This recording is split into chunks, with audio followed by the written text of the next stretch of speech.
नमस्कार।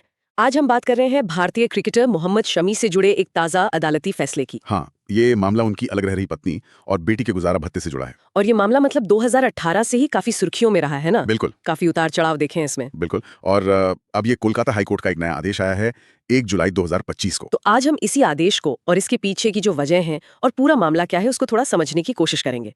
हमारे पास court reports और दूसरे दस्तावेज हैं। हाँ, कोशिश करेंगे कि इसके अहम पहलुओं पर बात हो सके। चलिए फिर शुरू करते हैं।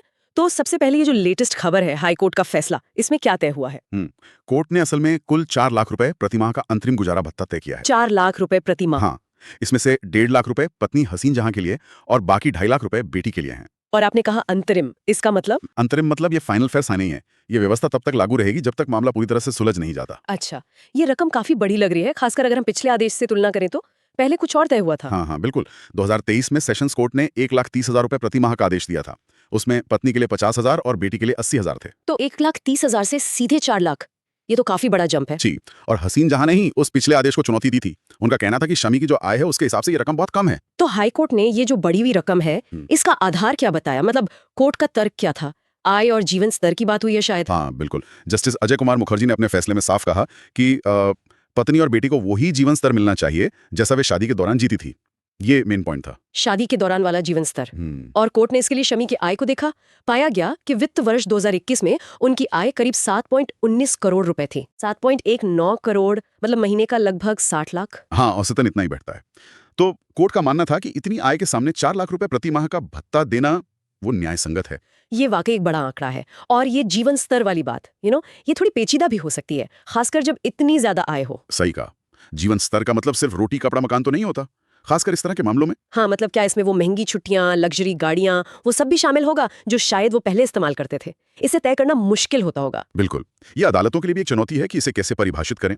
वैसे कोर्ट ने यह भी जोड़ा है कि शमी अगर चाहें तो बेटी के भविष्य के लिए अपनी मर्जी से और भी योगदान दे सकते हैं। ओके, तो ये तो हुई हालिया फैसले की बात, लेकिन ये मामला यहाँ तक पहुंचा कैसे? थोड़ा पीछे चलते हैं। 2018 में जब ये सब शुरू हुआ था, आरोप काफी गंभीर थे उस वक्त। 2018 में हसीन जहां ने कई गंभीर आरोप लगाए थे, जैसे विवाहेतर संबंध, मानसिक और शारीरिक प्रताड़ना, दहेज मांगना और शायद हत्या के प्रयास का भी आरोप था। जी, हत्या के प्रयास जैसा संगीन इल्जाम भी था। इसी आधार पर कोलकाता पुलिस में एफआईआर दर्ज हुई थी।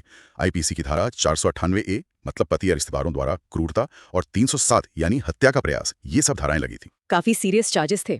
और उस समय एक और बड़ा विवाद हुआ था मैच फिक्सिंग के आरोपों को लेकर। हाँ, वो भी एक एंगल था। हसीन जहां ने मैच फिक्सिंग के आरोप भी लगाए थे, लेकिन बीसीसीआई की जो एंटी करप्शन यूनिट है, उन्होंने जांच की थी। हाँ, उन्होंने जांच की और शमी को क्लीन चिट दे दी। उनका सेंट्रल कॉन्ट्रैक्ट भी बहाल हो गया था। लेकिन ये जो घरेलू विवाद थे और कानूनी लड़ाई, वो चलती रही। तो मतलब इतने सारे आरोप लगे, जांच हुई, क्लीन चिट मिली, लेकिन ये गुजारा भत्ते वाला मुद्दा लगातार बना रहा। बिल्कुल। और हाईकोर्ट का ये जो ताज़ा फैसला है, ये इसी लंबी लड़ाई का एक आप कह सकते हैं अहम पड़ाव है। ये पर पति या पिता की वित्तीय जिम्मेदारी कितनी अहम है, खासकर पत्नी और बच्चों का जो जीवन स्तर पहले था उसे बनाए रखने की कानूनी जिम्मेदारी। अदालतें आय, क्षमता और परिवार के पहले के लाइफस्टाइल को बहुत महत्व देती हैं। तो अगर हम सार निकालें तो हाईकोर्ट ने शमी की आय को देखते हुए अंतरिम गुजारा भत्ता 4 लाख रुपए प्रति माह कर दिया है और इसका आधार शादी के दौरान का जीवन स्तर है। सही। और यही सिद्धांत इसे सिर्फ एक सेलिब्रिटी गॉसिप से ऊपर ले जाता है। ये तलाक या अलगाव के मामलों में वित्तीय जिम्मेदारियों के कानूनी पहलू को सामने लाता है।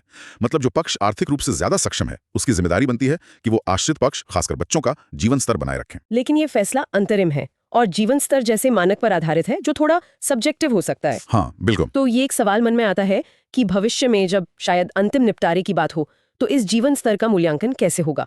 क्या इसका कोई फिक्स्ड फॉर्मूला है या ये हर केस में अलग अलग तरीके से देखा जाएगा? ये सोचने वाली बात है।